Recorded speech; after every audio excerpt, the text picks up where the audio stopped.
দেখো তো আজকে এই তেলাপিয়ার মাছে এই রান্নাটা করবো, তা তোমাদের কেমন লাগে অবশ্যই বলবে, ঠিক আছে? তো চলো ঝটপট করে দেখে নাও। দেখো মশলা কি কি পড়বে, দেখো দেখাচ্ছি। অল্প নিয়েছি জিরে, আর এখানে নিয়েছি রসুন অল্প, আদাও অল্প নিয়েছি, আর কাঁচা লঙ্কা 4টা নিয়েছি, পেঁয়াজ অল্প নিয়েছি, আর সর্ষে দিয়েছি। এর সাথে দই দেবো, তারপরে রান্নাটা করবো, ঠিক আছে? তা চলো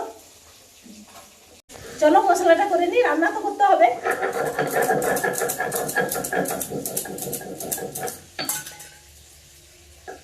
দেখো এর মধ্যে মশলা তো আমার হয়ে গেছে, এর মধ্যে দেবো আমি 2 চামচ টক দই, এই যে হয়ে গেল। তারপরে দেব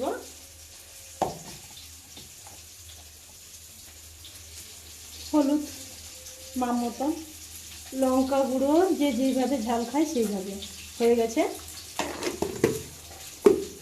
এই যে একটু লবণ দিয়ে মাখাচ্ছিস, কারণ এই যে টক দইটা দিয়েছি তো, এটা ভালো করে ফিটিয়ে নেব, ঠিক আছে?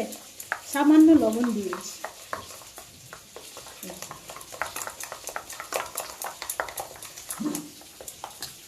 আরও ফিটাতে হবে। এই যে তেলের কড়াই বসে দিয়েছি, এর মধ্যে এখন দেব কালো জিরে। তা ঝটফট করে একটু রান্নাটা তোমরা পুরোপুরি দেখবে, খুব ভালো লাগবে। এই যে এখন ফেলে দিলাম কালো জিরে, দেখতে।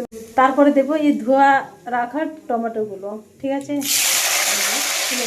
এই রান্নাটা তোমাদের কেমন লাগছে অবশ্যই কমেন্ট করে বলে যাবে, কারণ তাহলে পরবর্তী রান্না তোমাদের সাথে শেয়ার করতে ভালো লাগবে, ঠিক আছে? রান্নাটা দেখতে থাকো। এই দেখো ভাজা হয়ে গেছে টমেটো, তার মধ্যে আমি মশলাটা এখন দেবো। এই দেখো মশলাটা ঢেলে দিলাম।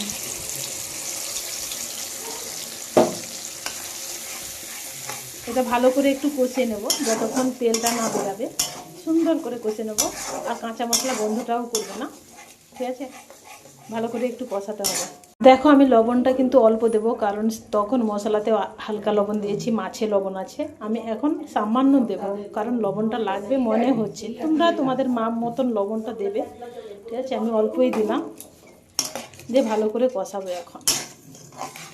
এই দেখো আমার মশলাটা কষা হয়ে গেছে, তেলটা বেরিয়ে পড়েছে। এবার দেখতে পাচ্ছ মশলাটা কষা হয়ে গেলে বুঝতে পারবে যে তেল ছেড়ে দিয়েছে, ঠিক আছে? এবার এর মধ্যে আমি জল দিয়ে দেবো, 1 বাটি জল দেবো।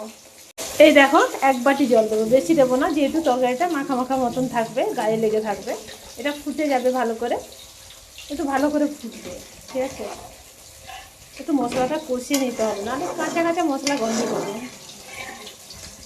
কালারটা এখন থেকেই সুন্দর হয়েছে, আরও তরকারিটা যখন পুরোপুরি রেডি হয়ে যাবে তখন আরও কালারটা সুন্দর হবে। তাহলে এই ঝোলটা ফুটে যাক, তারপরে আমি মাছটা দেবো। দেখো ঝোলটা ভালো মতন ফুটে গেছে, এবার এর মধ্যে আমি মাছটা দিয়ে দেবো।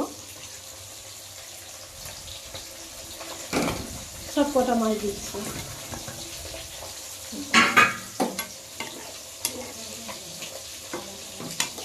এই মাছটা দিয়ে আমি হালকা একটু ফুটিয়ে নেব, কারণ বেশি দেব না, বেশি ফুটাবো না, কারণ বেশি ফুটালে আঁচড়ে গন্ধ করবে, তাই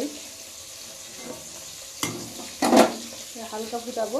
আর এটা হচ্ছে আমার শাশুড়ির মাছ, এটা মানে মাথাটা ভাজা খাবে, এটা কিন্তু ঝোলটা নামে এটা ফেলবো, ঠিক আছে? কারণ ফুটলে মাছ, এটা আমার শাশুড়ি বলে কি আঁচড়ে গন্ধ করবে, তাই লাস্টে ফেলবো, এটা রেখে দিচ্ছি। এই যে তরকারিটা হালকা একটু টক টক লাগলে ভালো লাগে, কারণ দইটা দিলে তো টক হয়ে যায় এমনিতে, কারণ আমাদের দোকানের দই মিষ্টি মিষ্টি, তার জন্য আমি হালকা একটু লেবু দেবো। এই যে হয়ে গেল, লেবু দিয়ে একটু ফুটিয়ে নেব, বেশিক্ষণ ফুটাবো না, হয়ে এসছে। দেখো হালকা ফুটিয়ে নেবো আর একটু সামান্য। এই দেখো আমার রান্না হয়ে গেছে, এবার এটাকে আমি গামলার মধ্যে ঢেলে তোমাদেরকে দেখাচ্ছি, চলো। এই যে পুরো ঢেলে নিয়েছি, দেখতেই পাচ্ছ। এই দেখো রান্নাটা দেখে তোমরা বুঝতেই পারছো। আর আমার শাশুড়ি মাছের মাথাটা ছিল, এখন লাস্টে ফেলে দেবো। এই যে এর মধ্যে পড়েই থাকবে। চলো সবাই এই রান্নাটা কেমন লাগলো তোমাদের অবশ্যই আমার কমেন্টে বলবে, তাহলে তোমাদেরকে রিপ্লাই দেবো।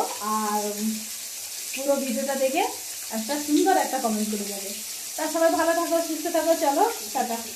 এটা করে কিন্তু বাড়িতে দেখতে পারো, ভালো লাগবে তোমাদের সবারই। চলো টাটা।